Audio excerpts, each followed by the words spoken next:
اب ہم آتے ہیں اقبال کی شاعری کی طرف. یہ اقبال نے بڑی تھوڑی عمر پائی، 61 سال، 61 سال کی عمر پائی. 1877 میں پیدا ہوئے، 1938 میں انتقال ہوا. ہماری جماعت گئی 96 میں انڈونیشیا. اس وقت جنرل حبیبی صدر انڈونیشیا تھا، تو اس سے ملنے گئے تو اس نے کہا، ڈاکٹر اشفاق صاحب رحمۃ اللہ علیہ تھے، یہ طاہر اشفاق اور طارق اشفاق کے والد تھے. ان سے کہا کہ آپ کو پتہ ہے ہم نے جنگ آزادی کی ابتدا کیسے کی؟ انہوں نے کہا یہ ہماری تو پہلی ملاقات ہے. کہا آپ کے اقبال کی شاعری اور آپ کے لیڈر محمد علی جناح رحمۃ اللہ علیہما، اس کی تقریریں اور ان کی شاعری کو ہم نے انڈونیشین زبان میں ٹرانسلیٹ کروایا اور پھر اپنے قوم کو اس پر اٹھایا اور ابھارا اور پورا ملک آزاد کروا لیا. یہاں اب تو خیر سب کچھ چلا گیا، یہاں والوں کو نہیں پتا اقبال کون ہے، تو باہر کسی کو کیا پتا ہوگا. محمد علی جناح کون ہے، باہر والوں کو کیا پتا ہوگا. انہوں نے بیٹا پیغام پہنچایا اور بڑی زندگی کے آخری 30 برس پہلے ان کا ذہن اور تھا. انگلینڈ گیا پڑھنے اور وہاں کا فلسفہ پڑھ کے ذہن غلط اور ہونے کی بجائے سیدھا ہو گیا. انہوں نے اپنے نبی کو پڑھا، قرآن کا مطالعہ کیا، اور پھر ان کے منہ سے الفاظ نہیں پھول گرتے تھے اور شعلے کبھی بھڑکتے تھے.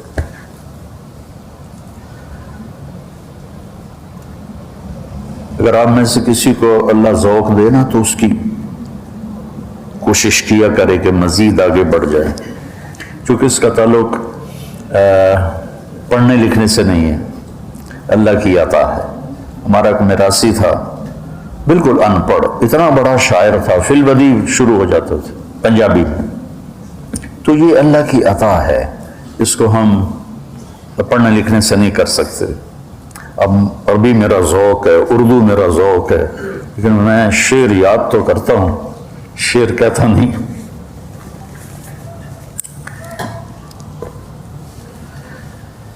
اقبال رحمت اللہ علیہ نے امت کو پیغام دیا، امت کو جگایا، امت کو حوصلہ دیا، قرآن کے پہلوؤں کو، سیرت کے پہلوؤں کو شاعری میں ڈبو دیا. اور مولانا علی میاں رحمت اللہ علیہ فرمایا کرتے تھے کہ اقبال کی فارسی کی شاعری اردو شاعری سے بھی، ان کی اردو شاعری سے بھی زیادہ بلند ہے. ایران میں ایک ایڈیٹوریم بنا تو وہاں اس کے بڑے گیٹ پر اقبال رحمت اللہ علیہ نے جو مرثیہ لکھا امام حسین علیہ السلام کا، بادشاہ است حسین، وہ لکھا ہوا تھا، نیچے محمد اقبال. تو ان کا جب آیا نا مہمان خصوصی افتتاح کرنے، تو اس نے ایسے اس کو پڑھا، دیکھا نیچے اقبال. وہ کہنے گا تمہیں ایران میں کوئی شاعر نہیں ملا کہ تم ایک ہندی کو یہاں لے کر آ گئے ہو. تو انتظامیہ جنہوں نے بنایا تھا کہنے لگے حضور آپ ہمیں کوئی شاعر نکال کے دے دیں ایران کا جس کا کلام ایسا ہو، تو پھر ہم یہ مٹا دیں گے، وہ چڑھا دیں گے. تو وہ آگے چپ ہو گئے. اس کی فارسی شاعری بڑی زبردست. تو امت کو پیغام، اللہ سے باتیں، کیوں ضیاء کار بنوں سود فراموش رہوں، فکر فردا نہ کروں، محو غم دوش رہوں، نالے بلبل کے سنوں اور ہماتن گوش رہوں، ہم نوا میں بھی کوئی گل ہوں کہ خاموش رہوں۔ اب یہ وہ اللہ سے بات کرنا چاہتا ہے، امت کو ماضی یاد دلانا چاہتا ہے۔ ساز خاموش فریاد سے معمور ہیں ہم، نالا اگر لب پہ آتا ہے تو مجبور ہیں ہم۔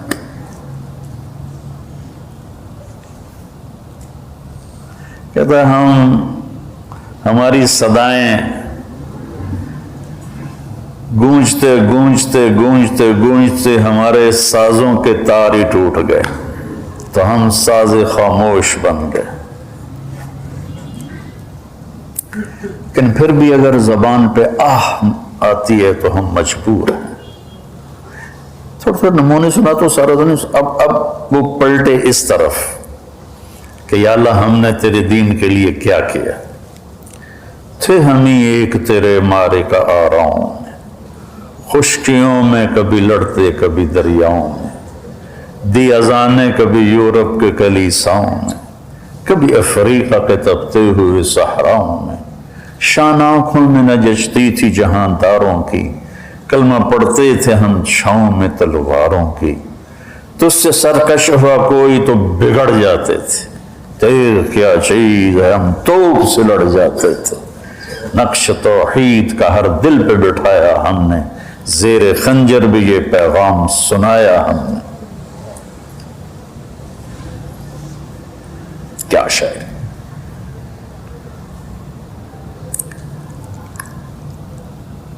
کبھی اے حقیقت منتظر نظر آ لباس مجاز میں، کہ ہزاروں سجدے تڑپ رہے ہیں میری جبین نیاز میں۔ جو میں سر بہ سجدہ زمین ہوا تو زمین سے آنے لگی صدا، تیرا دل تو ہے صنم آشنا، تجھے کیا ملے گا نماز میں۔ وَإِذَا قَامُوا إِلَى الصَّلَاةِ قَامُوا كُسَالَىٰ۔ اور یہ جو صبر ہے، صبر، اس کو جس پیرائے میں اقبال نے بیان کیا ہے شاید ہی کوئی بیان کر سکے۔ برداشت جب کوئی چیز کرتے اس پر ہم ہتھوڑی ماریں تو یہ ٹوٹے گی نا، یہ خم آ جائے گا۔ برداشت آدمی کو توڑ دیتی ہے، اور خاص طور پر لوگوں کے رویے وہ انسان کو چور چور کر دیتے ہیں۔ بول اور رویہ، صرف چہرہ ایسے بگاڑ کے دیکھو تو اگلے کا کیا سے کیا حشر ہو جاتا ہے۔ تو اب اس نے کہنا یہ تھا کہ صبر کرو، جیسے اللہ نے کہا یا ایھا الذین آمنوا اصبروا وصابروا ورابطوا لعلکم تفلحون۔ لیکن انہوں نے کیا کہا؟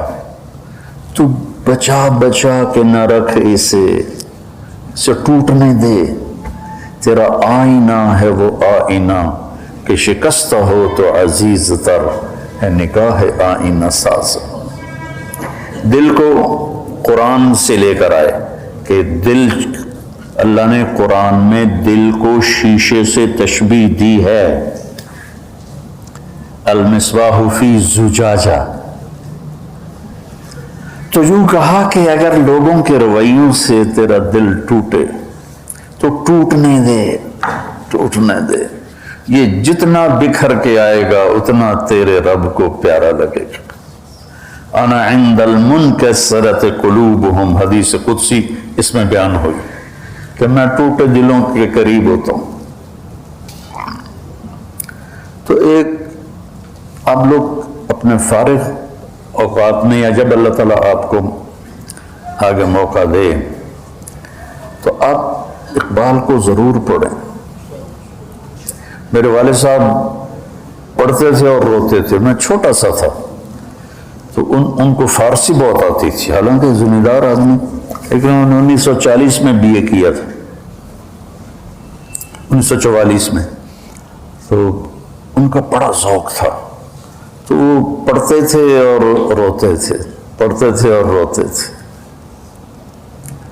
تو اللہ نے اس بندے سے پیغام دلوایا، امت کو پیغام دلوایا.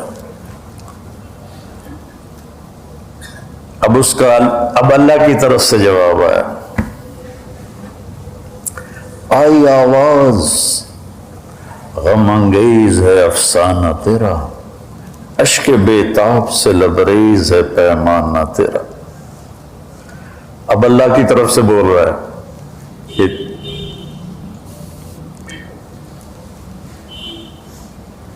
کہ میرے گلے کے بدلے میں جواب آیا، ہاں میرے بندے واقعی بڑی دکھی کہانی ہے تیری، اور بڑے بےتاب آنسوؤں میں بھیگی ہوئی ہے کہانی تیری، لیکن ہم کیا کریں، ہم تو مائل بکرم ہیں، کوئی سائل ہی نہیں، راہ دکھلائیں کسے راہ رو منزل ہی نہیں. تم ترستے ہو کلی کو وہ گلستاں بکنار. ایک مصرع ہے یہ. تو وہ بھی جواب شکوہ آتا ہے کہ میں تو دینے کو تیار ہوں، آؤ تو صحیح، ہم تو مائل بکرم ہیں، آ جاؤ، کوئی مانگے تو صحیح، کس سے راہ دکھلاؤں، کوئی راہ ڈھونڈنے والا، کوئی راہ کا تلاش کرنے والا کسی رہبر کی تلاش میں ہو تو میں راستہ دکھلاؤں. تمہارے بڑوں نے باغات کو ٹھوکر مار دی اور تم چند کلیوں پہ بک جاتے ہو. تم ترستے ہو کلی کو وہ گلستاں بکنار. ہائے میرے بچوں، یہ دو بڑے محسن لوگ گزرے ہیں پاکستان کے. 1938 میں ان کا انتقال ہوا. 1930 میں الہ آباد میں انہوں نے سب سے پہلے ایک الگ ملک کا تصور پیش کیا کہ ہمیں ایک الگ ملک چاہیے جس میں مسلمان. ان کا تو تصور بہت عالیشان تھا، انہیں کیا خبر تھی کہ ادھر بھی وہی کچھ ہوگا جو وہاں ہو رہا ہے. اس وقت جو ہماری قوم کر رہی ہے، یہ سب حکومتوں کو گالیاں نکالتے ہیں. تجھے کیوں فکر ہے اے گل، دل صد چاک بلبل کی، تو اپنے پیرہن کے چاک تو پہلے رفو کر لے. کہ اپنے سے شروع کرو. تمنا آبرو کی ہے اگر گلزار ہستی میں، تو کانٹوں سے الجھ کر زندگی کرنے کی خو کر لے. چوپڑیاں کھاون نال نہیں انسان ترقی کرتا. سنوبر باغ میں آزاد بھی ہے پابگل بھی ہے، انہی آزادیوں انہی پابندیوں میں زندگی کرنے کی خو کر لے. ان کی شاعری میں فارسی الفاظ بھی بہت ہیں اور عربی الفاظ بھی بہت، تو مشکل ہوتا ہے. تو اب وہ ایک کیا خوبصورت ان دو شعروں کی بات کر کے پھر میں بس کرتا ہوں. اگر دنیا میں عزت کے ساتھ رہنا ہے تو پھر روٹی کے غلام نہ بنو، پیسے کے غلام نہ بنو. اب اس کے ساتھ بخاری کی حدیث جوڑو، تعس عبد الدینار وعبد الدرہم وعبد القطیفہ. برباد ہو گیا سونے کا غلام اور چاندی کا غلام اور زیب و زینت کا غلام برباد ہو گیا، تو کانٹوں سے الجھ کر زندگی کرنے کی خو کر لے. یہاں تم عیاشی کر بھی نہیں سکتے، موت ہے پیچھے لگی ہوئی، بیماریاں لگی ہوئی. اب رانا صاحب چاہیں گے کہ ان کے منہ میں یہ پائپ لگا رہے، یا میں چاہوں گا کہ مجھے ہارٹ اٹیک ہوتا اور مجھے سٹنٹ پڑتے؟ تو کہا یہاں مشقت کے لیے آئے ہو، یہ کانٹوں بھرا راستہ ہے، تو کانٹوں سے الجھ کر زندگی کرنے کی خو کر لے. ہمارا معاشرہ پیسے پہ بک گیا اور فحاشی پہ فروخت ہو گیا، بے حیائی کلچر بن گئی. اور پھر آگے کیا خوبصورت تشمیہ دی ہے. بوہڑ کا درخت دیکھا آپ لوگوں؟ کتنا بڑا ہوتا ہے, کتنا پھیلتا ہے. ہمارے وہاں قدیم گاؤں میں ایک بوہڑ ابھی تک ہے, باقی تو کٹ کٹ آ گئے. وہ ایسے تمہاری یہ جو مسجد ہے نا, اس کا یہ اندر ہال, اس سے بھی زیادہ اس کا پھیلاؤ ہے. وہ کیا کرتا ہے, وہ اپنی جو شاخیں ہیں نا, اس سے شاخیں نیچے لاتے لاتے لاتے زمین میں گاڑ دے کر دیتا ہے, اور اس سے بھی جڑ بنا دیتا ہے. میرے شعر کی تشریح کے بعد دیکھنا جا کے. صنوبر کہتے ہیں کس کو, تو اس کی ایسے جڑیں ہوتی ہیں, اور وہ پھر اس کو طاقت ملتی ہے, اور وہ پھیلتا ہے پھیلتا ہے پھیلتا ہے پھیلتا ہے پھیلتا ہے. باقی کوئی درخت ایسے نہیں پھیلتا. وہ کہہ رہے ہیں تو مسلمان ہے, اسلام کی پابندیوں میں آ جا.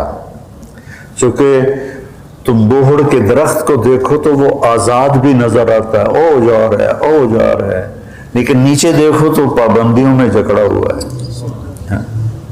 تو اگر تم دنیا میں عزتیں آزادی چاہتے ہو تو محمد مصطفیٰ کی غلامی میں اپنی جڑوں کو پیوست کر دو. کہ محمد سے وفاتوں میں تو ہم تیرے ہیں, یہ جہاں چیز ہے کیا لوح و قلم تیرے.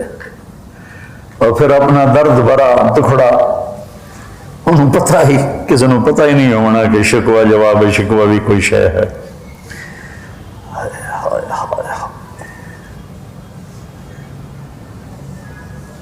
ایک بلبل ہے, ایک بلبل ہے جس کا نام محمد اقبال ہے. ایک بلبل ہے کہ محو ترنم اب تک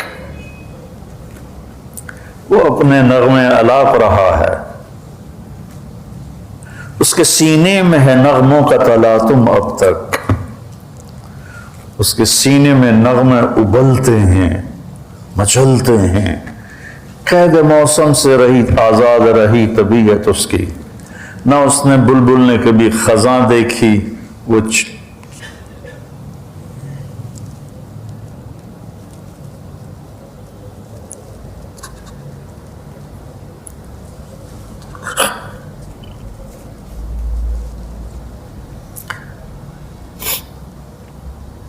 جو ساز سے نکلی ہے وہ دھن سب نے سنی ہے, جو تار پہ بیتی ہے وہ کس دل کو پتا ہے.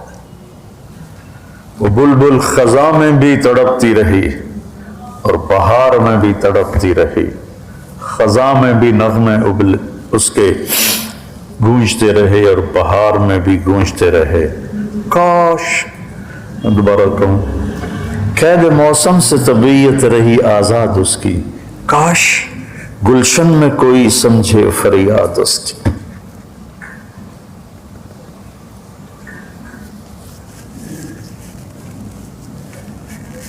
میں نے کبھی اس مضمون پہ بات نہیں کی, نہ کبھی کچھ پڑھا. پرانا پڑھا ہوا آپ کو بوسیدہ سا سنایا ہے, لیکن مجھے بھی بہت اچھا لگا کہ میں نے ایک محسن پاکستان کا تذکرہ اچھے الفاظ میں کیا, اچھے نیک محفل میں کیا, نیک بڑے چھوٹوں میں کیا. اللہ اس کا اجر انہی کی روح کو پہنچائے اور ہمیں پا بگل کر دیں, پھر ہم ایسے پھیلیں گے, ایسے پھیلیں.